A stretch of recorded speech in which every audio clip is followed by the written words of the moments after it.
Good afternoon, everyone. Welcome to the Coaches Concierge. I'm Donna Amos, and I'm joined by my partners, Tony Reese and Vicki Winterton. And just housekeeping, if you have noise in your background, if you would star 6 yourself so the noise is not on the call. And then to ask a question, you can star 6 to open your line back up. We like to leave the phone lines open because we want you to interact with us and our guests today. So we have another great call planned for you. And I'm going to hand it over to Tony and let her do our introductions. Okay, great. Thanks, Donna. I would like to introduce you to Paulette Rail. Paulette is the principal of True North Resources, her coaching and consulting firm where she helps executives and entrepreneurs advance their leadership and marketing skills. Her coaching is founded on her 28 years experience as a senior leader and marketing expert. As managing director for Marsh, the world's largest risk services firm, she was one of their top 100 women serving on their leadership team with the senior-most executives. There's so much that is going on with you, Paulette, and we're going to get into this on this call, and we're very proud to have you be part of our expert series. So welcome. Thank you. Thank you very much. You're welcome. Really great to be here. We would like you to help us and our listeners understand what challenges that you might have faced on this journey of yours on the way to your own greatness and success. Did you experience any bumps in the road? Well, yeah, quite a few actually. I'm sorry, Paulette, let me interrupt for just a second. We have somebody on the call that has some background noise. If you would please star 6 yourself so that the call, there's no interruption, that would be fabulous. Thank you. I'm sorry. That's all right. That's cool. In answer to your question, I think my life, like many lives, has been an amalgam of challenges and really positive experiences. But in answer to your question, I find that it's the challenges that most often have been the defining moments in my life, where I've been called upon to either build a strength or a skill set that catapulted me forward. And so there have been so many in my professional career and my personal career. And things such as living through the World Trade Center incident. I was a managing director at Marsh, the firm where I worked for the first 28 years of my career, when the towers went down. And that was an experience that in hindsight I now see has really contributed to me in many ways I could have never imagined. I learned resilience. I learned about having a solutions focus. I learned about the importance of reframing. And I really learned how to put one foot in front of the other, even when I didn't want to. So, there have been many challenges. I can only imagine what that must have been like. Were you working in that district at the time, or in the buildings? Yes. I worked at 2 World Trade Center. In fact, my company had 1,700 people in the 2 buildings, and we lost 292 colleagues on that day. And it was really, a rough period for so many reasons, as everyone knows. But the added piece was, here I was in a position of, I survived, and I had to rebuild the business. Aside from dealing with all the losses, we had to rebuild the business. And so I have to say, I think that was one of the greatest challenges, but one of the greatest pivotal experiences in my life in terms of really having to call up on my strengths, my reserves, to really, again, stay focused and look forward. And of course, there were moments and days when they didn't feel like that at all. But overall, I made up my mind that this needed to be a learning experience. And honestly, I think it's that mindset that I have that has really carried me through other challenges or tragedies as well. How did you do that? How did you find the strength? Where did you, in order to rebuild your business, I would imagine simultaneously with rebuilding and tapping into enormous resilience and courage, to keep moving forward. How did you do that? What did you find that it took within you to keep moving forward? For me, it was, I've been on a spiritual journey most of my adult life, but for me at that time, with dealing with so much loss, with losing so many friends and colleagues, and so many funerals of people that were younger than me, that were pregnant, that were starting a career, I really had to, it really forced me to look beyond like the surface stuff, and I got to a point where I knew that I had to strengthen my relationship with my higher power and really ask, what is there to be learned here? What is the purpose of this event? And how does it coincide with my purpose in life? And honestly, in answering those questions for myself, I really came to a place of there's no right and wrong in the world. It's just what happens and what you get from it. And if you're busy making it right or wrong, and if you're busy blaming and analyzing, you don't get the gift of the lessons. So I decided, you know what? I want the lessons. I want to get this lesson. I don't want to have to go through something like this again. So I shifted my mindset. That's what it is. It's reframing in a word. Simple but not easy. Simple but not easy. Absolutely, absolutely. And it does, I would imagine, going through what you went through, it puts it in perspective what's important. But you still have to grow the business. And so was there a difference? Did you find yourself as you were then moving forward and growing your business, was there a mindset shift on priorities and perspective that you applied to your business that you didn't have prior to 9/11? Mm-hmm. At first, there wasn't. At first, I think we were all in shock. And what happened was we were operating as usual. But you know what? The usual didn't work anymore. But who would have thunk it? So things change. You just don't know what to anticipate. And it was working through the emotions and working through having to be responsible for year-over-year profitable growth for a company and not lose my job that really was sort of like the intersection with, oh my goodness, so how do I do this? And it really turned out, and this is why I wound up leaving corporate America, quite frankly, when I really came in very close touch with what my purpose is, which is to help people transform personally and professionally. So my job went from, I realized it wasn't about, growing the business and the revenue. It was about helping the people heal. Somehow creating a safe space for them to do that. And I was able to, with the help of a lot of really talented, amazing people, and together we created that space, and people were able to move forward. And then, of course, the business came back together, and we grew, and we had, exponential growth and what have you. But it really put me in touch with, it's inside out. For so many years in corporate America, it was always about the stock price of the company and how are we doing in relation to the competition. And even our language was toxic. It was always about, we've got to beat their numbers, we've got to kill, we've got to bring fair. And I think 9/11 really was that pivotal point where I realized that this is really about who we are and what we bring to our work. And from that, it all stems from that. And frankly, it's why I left corporate America a few years later to go. I transitioned from senior executive to executive coach to leadership coach. And I feel like that tragedy really well positioned me to step into this new profession, quite frankly. Mm-hmm. Vicki, Donna? Paulette, I would like to know, tell us more about that. Tell us, that's a big shift to go from corporate America to going on your own. Yes, oh my goodness. Yes. Very challenging.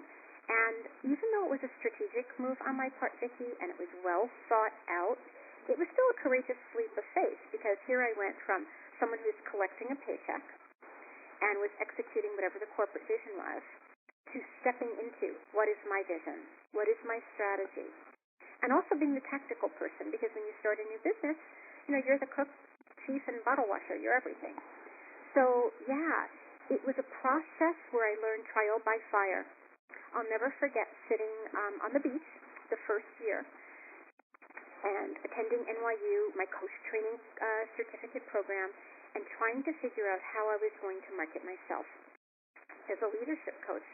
Because for years I worked inside this big, huge company, with $10 billion, amazing amounts of money to market themselves.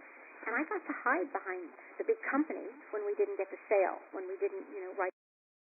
But here, I was really selling myself. I was selling my services. I was selling my ability to facilitate a process for other people.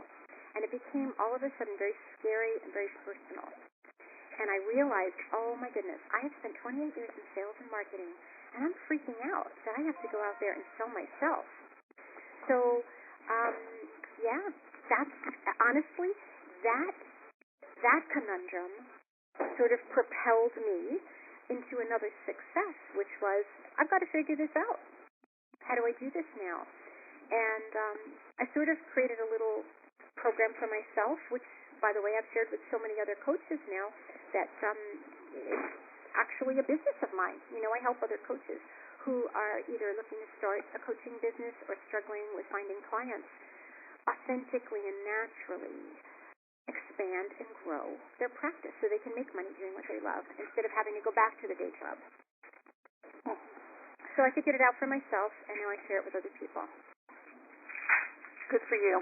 That is definitely a transition when you have to go from it's somebody else's stuff, and so they're not telling me no, to it being all about us. Right. And when I say no, it feels very personal. Oh, yeah. My gremlins were getting fed big chunks of meat every day, and they were rattling on the cages, and there was really a shaky period for me in terms of confidence. My confidence was shaken, and I was so surprised at it. I would have conversations with myself saying, oh, my goodness, you've been doing this for 28 to 30 years, and you did it successfully. What's going on? Why are you feeling...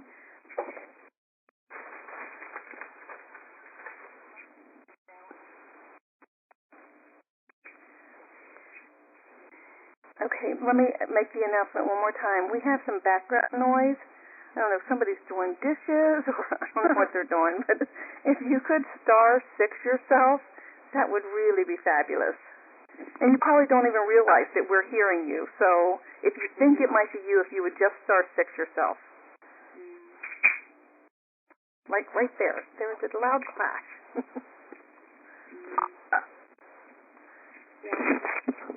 And this is further... No, I got another appointment.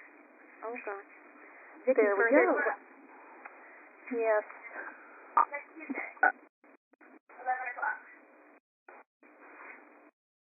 I thought... I don't know. I'm gonna tune back into this thing because it started, but I thought it was silly to not pick up a phone call because that's probably one way I can definitely improve my social business right now is to pick a client.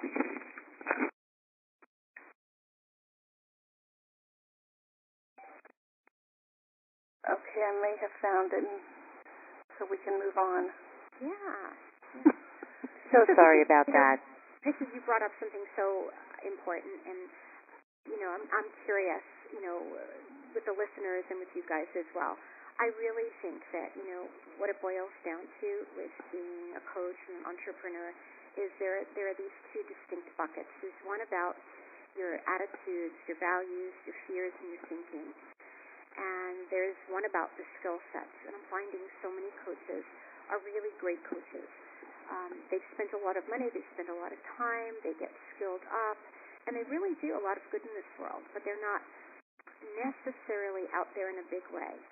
Because the other bucket, which is the fear, doubt, and worry, and the gremlins that get in the way of going out there and making that, playing full size in the world, and approaching the marketplace, getting clear about who you help and what you bring to them, and then being able to, state it in a way that's compelling and clear that people get who you are and are drawn to you. And I'm finding that's a big dilemma for a lot of the coaches that I come across.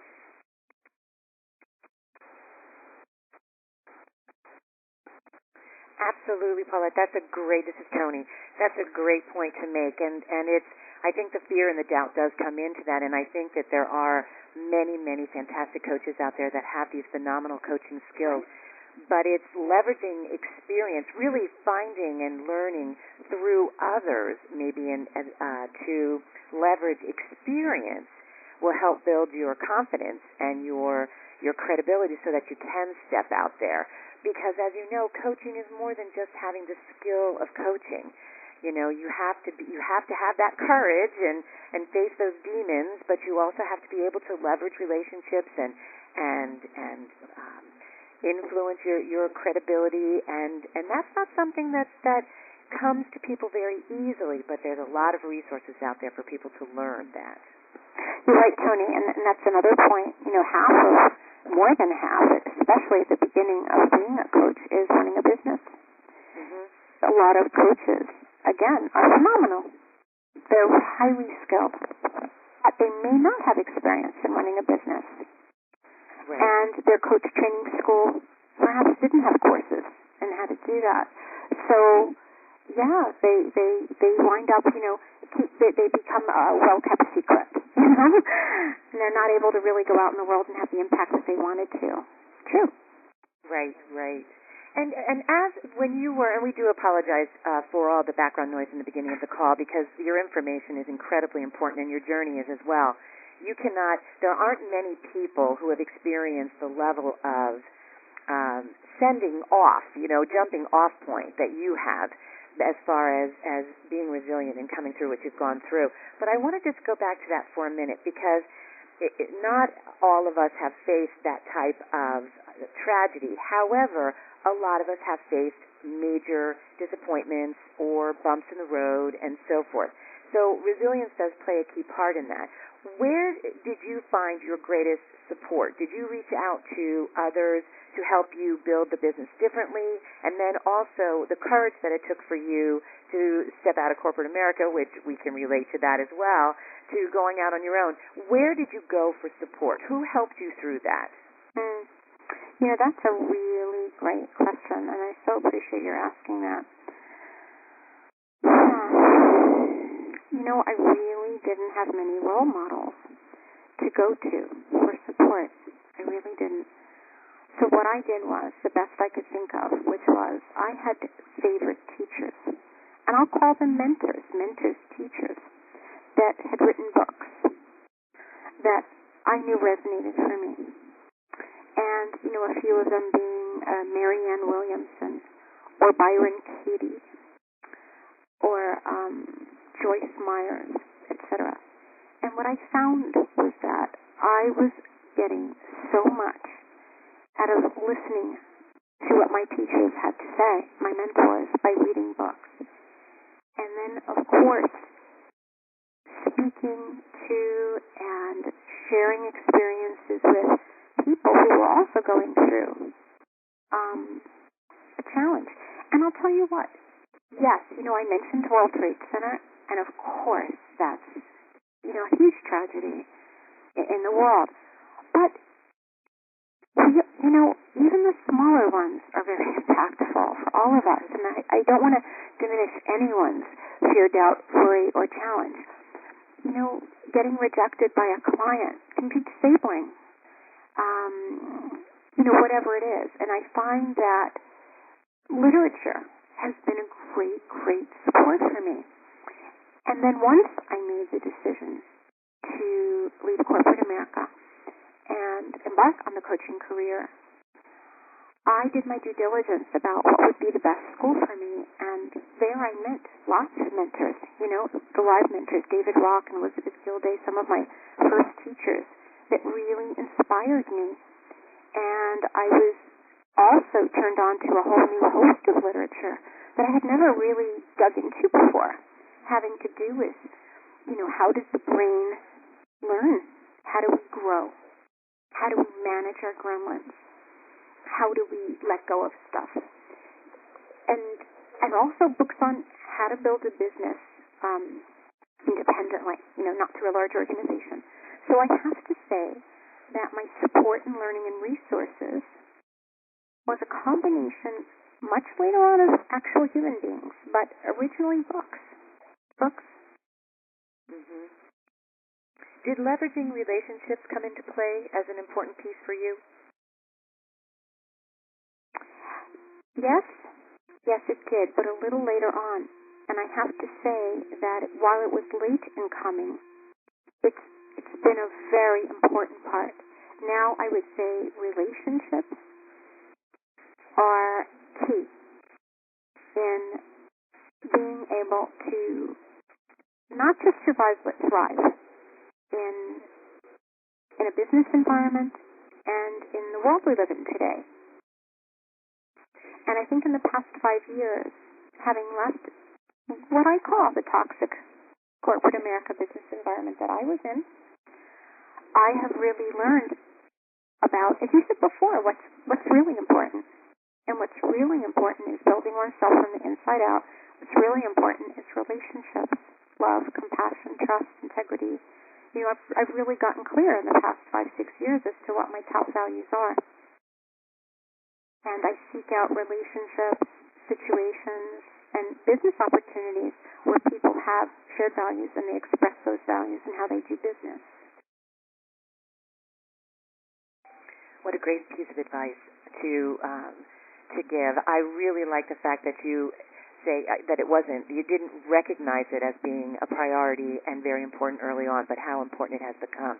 Was there a moment in time where you said that was the aha moment for you, that you realized that they were right there probably the whole time, but when you needed to leverage them and use them, was there a moment or moments of learning that occurred for you that you can share with us so that others might be able to recognize that?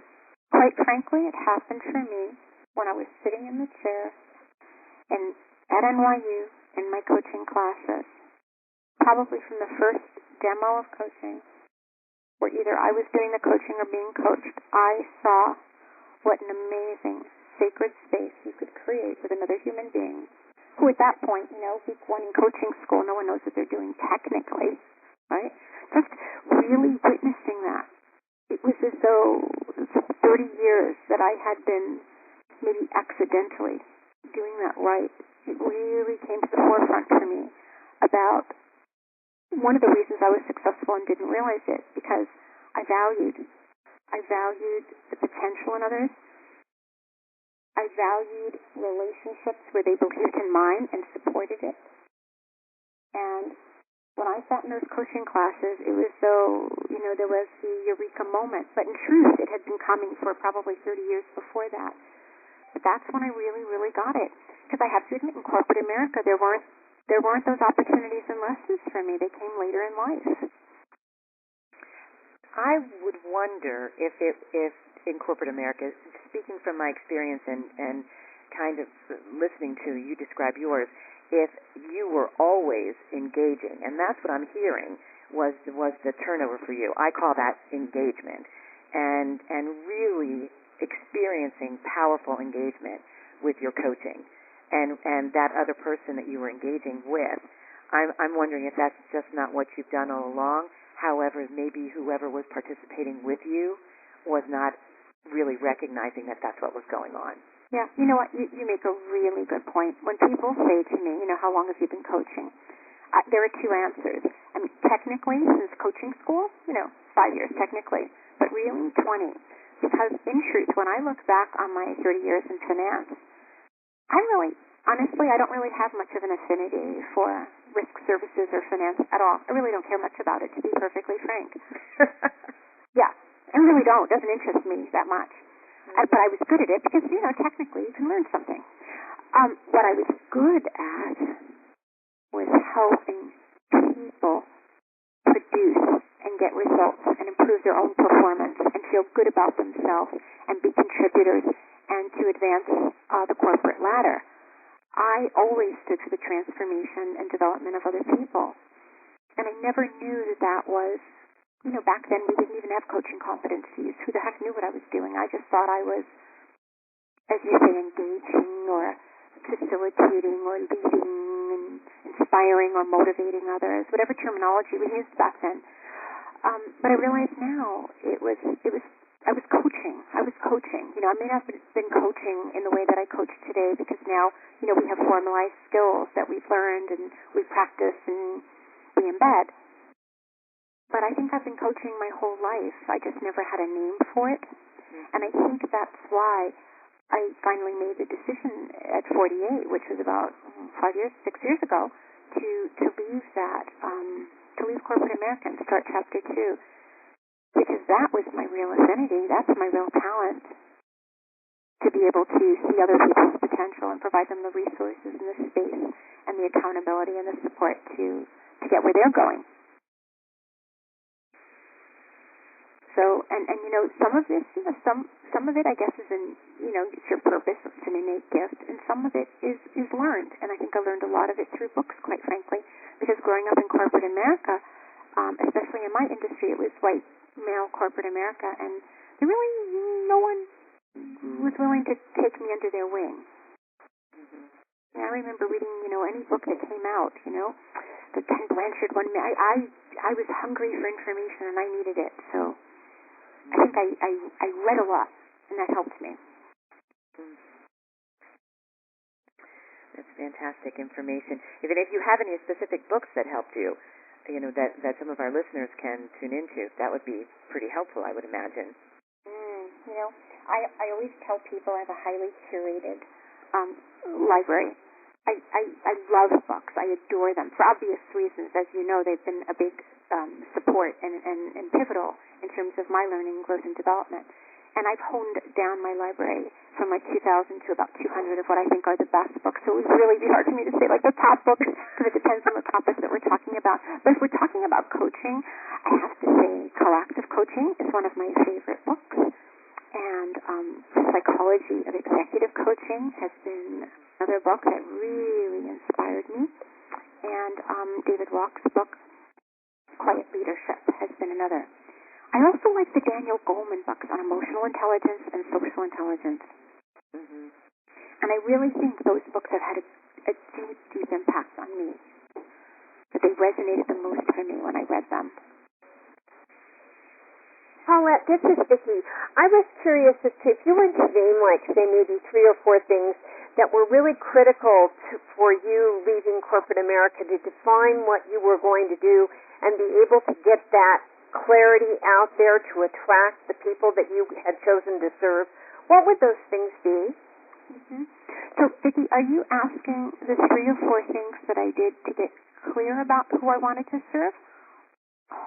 Yeah, I think that and anything you could share with how you actually was able to get that message out, that clear message out to people to attract clients. Okay, so what I did was this. I mentioned I was in sales and marketing, but in the risk services industry. And to keep that simple in English, I'm really talking about the insurance industry. So we had methods and, canned methods. Back then we used to call things elevator pitches and all this ridiculous unconscious vocabulary about how we went about selling things to people. And so what I did was I looked over all my old sales literature and I said, okay, now given what I know, what would I write? What book would I author on how to market myself? And honestly, that's how I came up with the program that I wrote called Conscious Marketing. So what I did was I deconstructed the marketing process. And I said, okay, so now I'm a coach. How do I want to do this? And so the first thing I did was I said, I have to get really clear as to the top problems my target market has. That's number 1. Number 2, I have to get clear as to the solutions that I bring to bear by holding this process. Number 3, I have to be sure that I know where my target market hangs out, what they read, what they do, so I can make sure that I can cross paths with them. And then 4th, I have to be able to say succinctly, compellingly, and impactfully what it is that I do. And I tell people it's as simple as this. I call it the TPS statement. And T stands for target market, P stands for problem, and S stands for solution. So T plus P plus S, sort of like a GPS for a coach. So when someone asks someone who's in coaching, what do you do? Oftentimes they say, well, I'm a coach. What do you coach? People don't really get it. And I say the answer is TPS. and it can be applied to anything. It's I help blank who struggle with blank do blank. I help clowns who are sad find their smile. I help ascending female leaders in corporate America negotiate for greater equity and advancement. So it's really a matter of getting clear about who the target market is, what their problems are, and what you bring to bear. And that's been one of the greatest, I want to say, distillations that I made for myself, that I've shared with others, that really helps coaches talk about what they do with people. And if you do it thoughtfully, and if you work on your statement, and it's powerful, it takes 10 seconds, and then that's it, period. And then people say, wow, tell me more. I need that. I need some of that. Or I know someone who needs some of that. So I think the biggest insight for me around marketing was that I needed to be of service. I needed not to sell anything. I needed to reveal very naturally and organically who I was, what I was about, what I stood for, and allow people to be attracted to what it is that happens once they go through the coaching process. Have them fall in love with the result. And then in the process, they're getting to know me. So I think that's just a critical, foundational piece of marketing yourself as a coach. That is so great, and thank you for making it so understandable, Paulette. Really, really fantastic. Is there anything that you'd like to add that maybe contributed to the success of your business? Something that, if you either hadn't developed it, or if you didn't innately have that going for you, it was really critical to your success? I think the big thing, there are two big things. One, and it goes back to what I said earlier, there's the pot of technically knowing how to run a business and market yourself, and then there's the other part of managing the demons that come up when you take on a very challenging project such as that. So I think the two aspects are, one, find yourself a mentor coach. Find someone who has built a business in a style and a way that you respect and admire, where you could see yourself, or you're saying, gee, I'm jealous, I want that business, I love that business he created. How did he do that? So find yourself a mentor where you really want to emulate them in some way, shape, or form, and see if you can learn from them. And you do have to invest some time and money in learning how to market yourself. You really do, because again, you could be the best coach in the world, and no one will know about it. So, and I think it's actually, Vicki, it's funny, when you look proportionately at what coaches spend on training themselves, like to learn coaching skills, and how, like, it's never good enough, and I'm going to take another course, and I'm going to learn more about presence, and I'm going to go now to the Newfield Network, and now I'm going to this program, I'm going to get certified in this type. And then you compare it to maybe one book they bought on marketing, or maybe one course they took on marketing. It's really disproportionate. And yet, 50%, if not more, especially in the first couple of years, is your ability to create the foundation and do the marketing. So I really, I really want to be part of the change here, and I think that's why I feel so passionate about it. I feel like, look, I'll be honest, in my coaching school, which I love and adore at NYU, there was no program on how to market yourself. I actually, having gone through the program, I went to the director and said, we need a program on how to market yourself. And I wrote it, and they accepted it. And it's one of the popular courses there for good reason. It's a very good course, I think.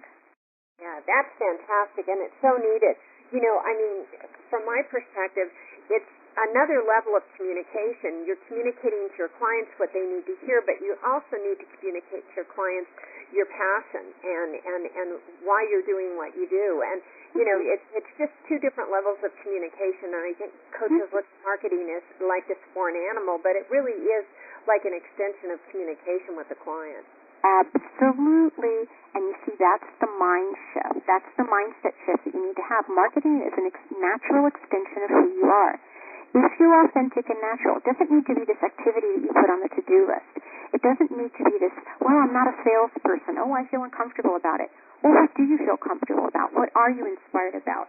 Who do you want to talk to? What do you want to say to them? And then do it in ways that are natural for you. And it will work. Yeah. That's really where I bring people. What's your favorite target market? How do you want to speak to them? And again, I give them like plug-and-play formulas. I help blank who are struggling with blank do blank. And it's pretty darn simple. It sounds really rote and silly to start with. But once you start rolling that around, and then you get good at it. And then you start adding pieces to it. And then they also find these additional values as a result of that. And then you start being able to talk about, well, what's your story? What makes you credible? You have to be able to answer that as well. And that should also be a story. And I also believe in storytelling. We shouldn't sell to other people. I think it's really good as coaches if we can say to a prospective client, well, I worked with someone, I'll call her Jean, who was in the same situation that you were in. She was working for the company for 5 years, and she had been overlooked for the AVP position, and other people that she felt weren't as qualified did get it. So what we did was we worked together to identify what her accomplishments had been in the past 5 years, and we literally bulleted them out on a sheet of paper. So number one, it wound up giving her a lot more confidence because she saw literally in front of her eyes all she had done. She had sort of forgotten. And we practiced a script that she could go into her boss to deliver why it was in the company's best interest, why it was a win-win for them to recognize these accomplishments and commensurately reward her with the title and salary she felt she deserved. And in fact, Jane went on to do that, and within 6 months, she was able to change her position at the company. So I think that's much more important than us trying to sell anything to anybody. Just tell a story. Let them know what coaching is. And if they resonate with you, and if they resonate with the results, they'll say, hey, sign me up. I want some of that. Yeah, that's a really good point. Really good point. Did anyone have any questions for Paulette? If you have a question, you'll need to *6 yourself to unmute your line.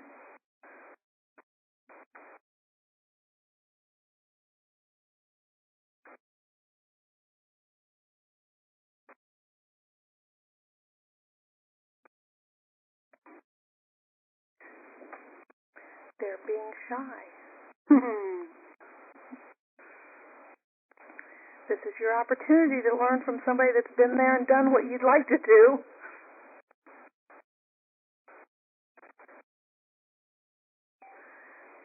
Maybe they'll think of a question while we move forward. Yeah, that's fine. That's absolutely fine. I don't know if it's appropriate, but I'd love to hear from you guys. What's been your biggest learning nugget in, catapulting yourself into a successful position in your business? I would imagine that, at the core, for most of us, it's the same. Well, Paulette, this is Vicki. Thanks for asking that. And for my own self, I know it's probably the passion that I feel for what I do, and I'm serving coaches now. I also serve corporate American, really large venues like Fortune 100 companies, coaching teams for a couple decades, and now I really felt called to serve coaches, and it's so interesting because I think hand in hand with that passion that I feel is a sense of entrepreneurship. I have always preferred an entrepreneurial environment. It's just, to me, it's really exciting. And sometimes I'm asked if people can do this if they don't have, say, 20, 25 years of experience in corporate. And I say, absolutely. I had a really successful ad agency when I was 25 and, was almost right out of the gate. But it was that entrepreneurship and that drive of wanting to do that, have that venue, I guess you would say, for my own self-expression that was so important. It pushed me forward.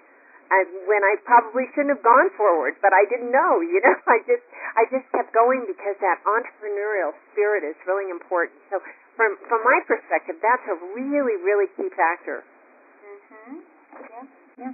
Passion, commitment, and drive. Yeah. Yeah. And I think, it's really important, too, for some coaches to realize, and it's okay if you're really a great coach, but you don't feel comfortable in the marketing aspect, find someone who does and sort of get under their wing where they can provide you with leads. There are a lot of large organizations out there that build coach cadres where you don't have to market. They will market, they will find the clients, and they will call you up and say, we need you on our team, or we'd like to invite you on our team. So not every coach needs to be an entrepreneur. This is Tony, that was a great piece of advice right there, and I don't know how many coaches know that those organizations are out there. Is there any one in particular that you've heard of or would recommend if they're a bit on the shy side and that's not their strength? Yeah. I mean, organizations like Korn Ferry, PDI, Ken Blanchard. Honestly, if you Googled the top 25 large coaching organizations or large coaching schools, you could literally go to their website and apply for a position as part of their coach cadre. For me, what has worked for me over the last 20 years is to leverage relationships and to build on those relationships and to recognize that you can't be great at everything, but you are great at a lot of things. And so the ones that you're not so great at, find that mentor, find those partners, use someone else's experience to learn from. And I think that goes very nicely with the point that you were making that find a mentor, find a coach, and we're all not good at everything, but there are so many fantastic resources out there that you can partner with and you can learn from, and that's, to me, that is something that we all need to recognize, that we don't have to be the expert in everything. Mm-hmm. It's absolutely true, and I sort of call it like building your cabinet, right? So I may have a strength in this, but I have a bookkeeper who manages my books through the business, and I have an assistant who does, other types of things for me. So, forgive me for the noise. That is actually coming from my end. Really identify, be honest with yourself as to your strengths and weaknesses, and fill in the blanks. Look, the President of the United States has a cabinet, and each member, has a strength. When you're in corporate America, and you're running a department, you have all sorts of departments and people who have specialties in all sorts of areas. And a lot of new entrepreneurs think, oh, well, I'm really new, I'm starting out, I can't afford to invest in that. I tell them, you can't afford not to. You really can't afford not to. If you were going to take a dip in these waters, you have to be honest with yourself. You're not good at everything. Mm-hmm. It's not possible, and there's not enough time in the day. So, what are those pieces where you can outsource? I have someone where after I write a semblance of an article, she makes it into poetry for me. I have someone who does my PowerPoints. I have someone who does, as I mentioned, my bookkeeping. I happen to be good at marketing, so I do my own marketing. But you're right. We really need to, as you say, leverage relationships and find out who's really good, who shares our values, that we can work well with them, and connect and engage. Right, and not be afraid to let go of control. Sometimes when people step into their own businesses, they feel like they have to be in control of everything, and you have to learn what you can delegate and what you can give up that control, who you can give it to, and trust and create that team. Right. Again, we want to offer, if anyone has any questions for Paulette, please *6 to unmute yourself and take the opportunity to ask her a question. And this is Donna. Tony, you hit right on the head. That is the thing that I have learned, and it took a while. I had to keep having the lesson several times, but to let go, that I don't have to control everything. That was huge for me, and it literally transformed my business when I did that. That's right. Isn't it amazing? Yep. You know, it's funny. Sometimes just thinking about these things is actually harder than doing them. Oh, that's the truth. Right? We have such resistance around certain things. Well, no one can do it as well as I can. No one's going to treat it like my baby. It's my baby, and I really care. And but you know what? There's a way to figure it out. And, you know, for someone like me who's really cautious, who has a lot of trouble delegating and letting go, what I do then is I just make sure I have final look. You know, there are ways to do it where you can get 80% of it outsourced. You start it, and then you finish it. But you don't necessarily have to do all the steps in between. Mm-hmm. So it really means being creative. I mean, you really have to be disciplined. Honestly, that's one of the, you know, Vicki, when you were talking before about what made you successful, and even at 25, you didn't have the whole history of doing it. You're really disciplined.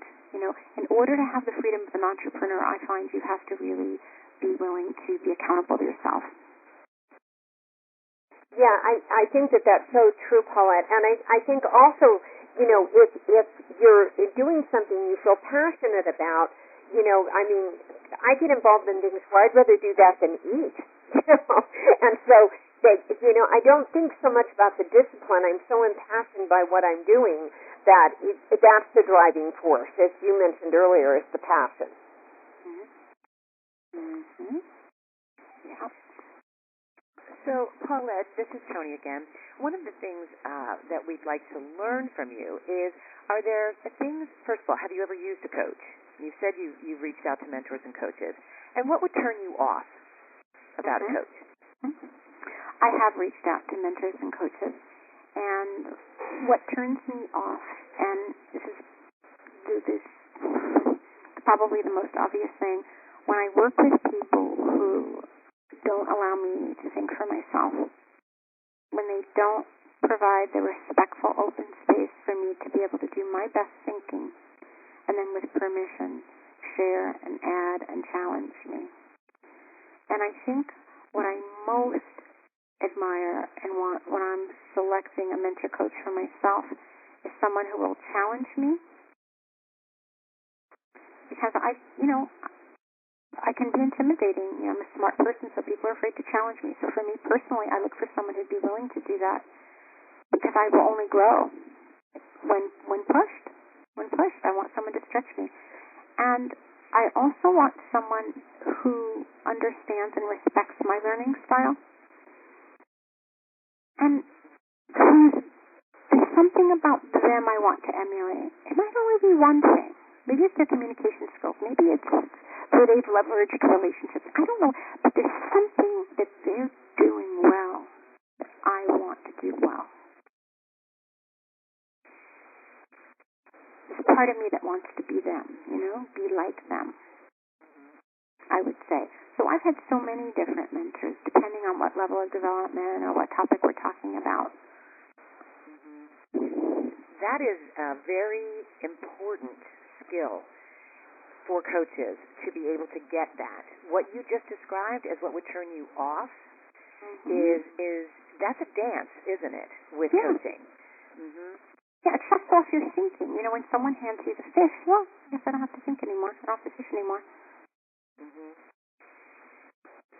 And I can be very convincing that I don't know something, you know, like the smarter you are, and you go, oh, I really need your help with this. I want someone who says, well, you know what, I really think you do know how to do that. What's your best thinking so far? I need someone really strong personally when I look for a coach or a mentor. So how would a coach market to you as their potential client? What would you have to see in order to even reach out to that kind of a coach, that type of coach? Mm-hmm. I would want to see, number one, that they had experience that I could relate to, that would be valuable for me to learn about or from. So their experience would be one. Their qualifications, their credentialing would be secondly. I'm not saying it necessarily has to be an ICF credential, but I want to see some sort of credential because I want to know how dedicated they are. I need to know that. And I'd want to learn about their learning style. And I think lastly, chemistry. Like, how do I feel when I'm with them? Do I feel comfortable? Because if I'm comfortable and not triggered, I do my best learning. So, yeah. Great points. Great points to take away. Mm-hmm.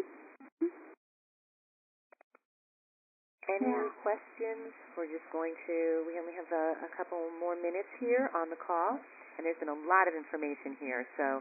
Yeah, it has a lot to take in. It is. If anybody has a question, please do so now. You know, what I want to make sure is that, you know, when we sent out the invitation, we indicated that you would share 3 ways that they can improve their influence and impact. Yeah, I think I've said it before, but to really wrap it up with a bow on it, Yeah. Best ways to increase your influence and impact is, number 1, get clear for yourself as to who you are, what type of coach you are, what you do for people.